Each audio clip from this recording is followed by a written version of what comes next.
Welcome back, folks! We're ready for another episode of The Right Stuff, the game show dedicated to all types of writing. We've got our contestants here, and it's about to be Caroline's turn to work the board. What'll it be, Caroline? I'll take high school writing for 500, Becca. All right, here's the clue. The purpose of this type of writing is to inform and explain.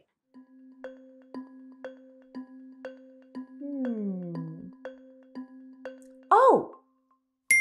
What is expository writing, Becca?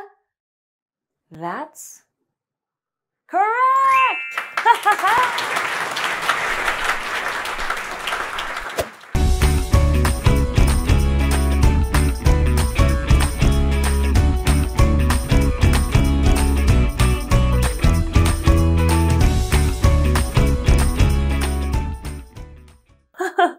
What an exciting game, huh?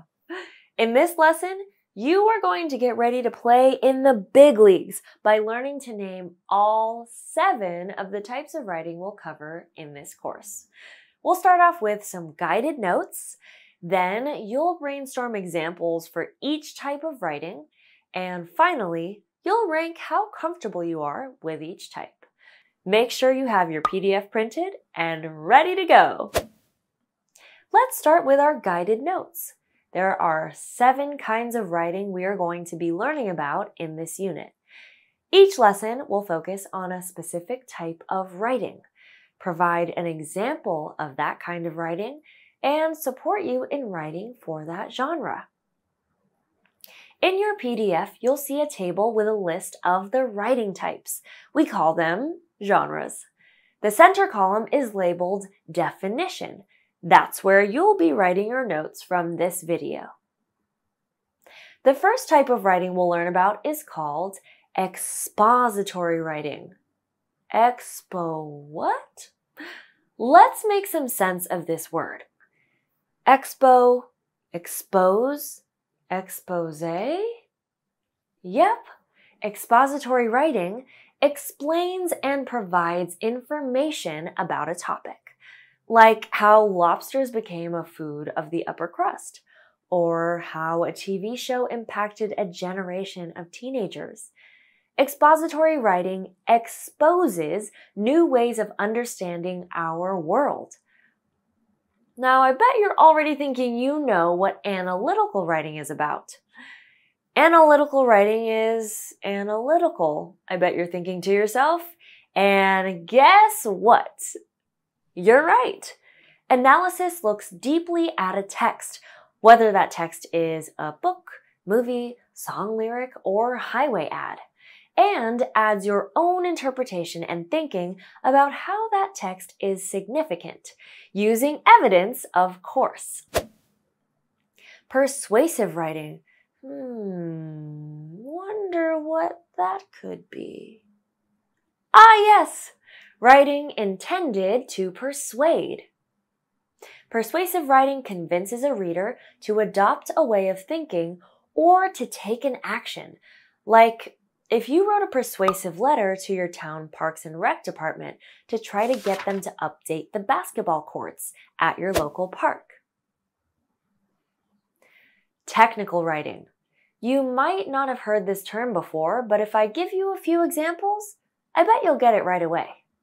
Your oven manual, your dad's favorite cookbook, and that article you read last week on how to do the perfect winged eyeliner. All of these would be considered technical writing. Any ideas for how to define it? One way is technical writing provides a guide for how to do something. What do you think research writing is about? Are you thinking what I'm thinking? Probably. Yes, research writing presents an issue through in-depth research. Say you want to get a job working with your local veterinarian, or teaching swim lessons, or serving food for great tips at a fine dining restaurant. The problem is you don't have any experience doing any of this, and you don't know where to start. Have no fear. Professional writing is here. With professional writing, we'll learn how to translate the experiences and skills you do have to the career and internship opportunities you want. Professional writing introduces you to potential employers and explains why you are the best fit for a job or opportunity. Finally, everyone loves a good story.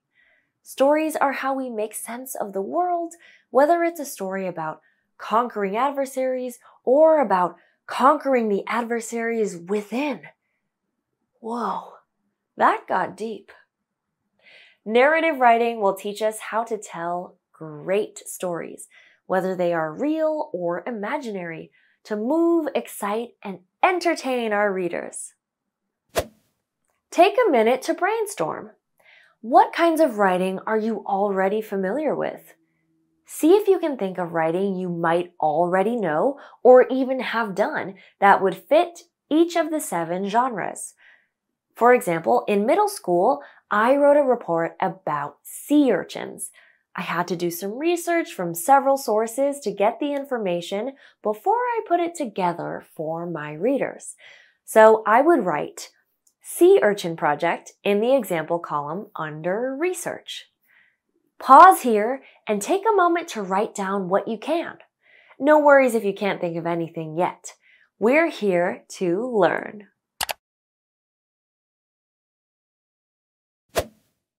How did it go? Were there some kinds of writing you felt more familiar with?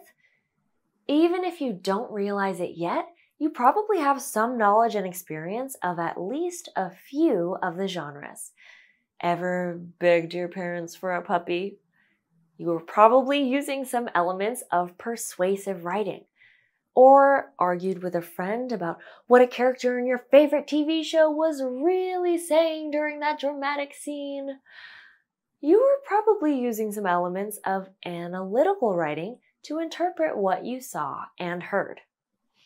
The point is, you likely have many of the skills and ways of thinking you'll need to excel in all of these types of writing. And next up, on day 2 of this lesson, you'll complete matching each type of writing to its definition. Then compare and contrast the different types of writing. On day 3, you'll learn about purpose and audience, and how different genres of writing speak to different purposes and audiences. Finally, you'll wrap everything up on day 4 with a review and a lesson assessment to check your knowledge.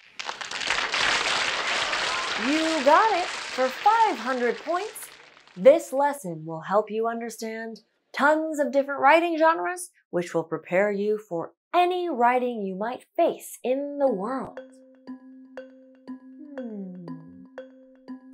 Aha! Becca, types of writing lesson. That is correct!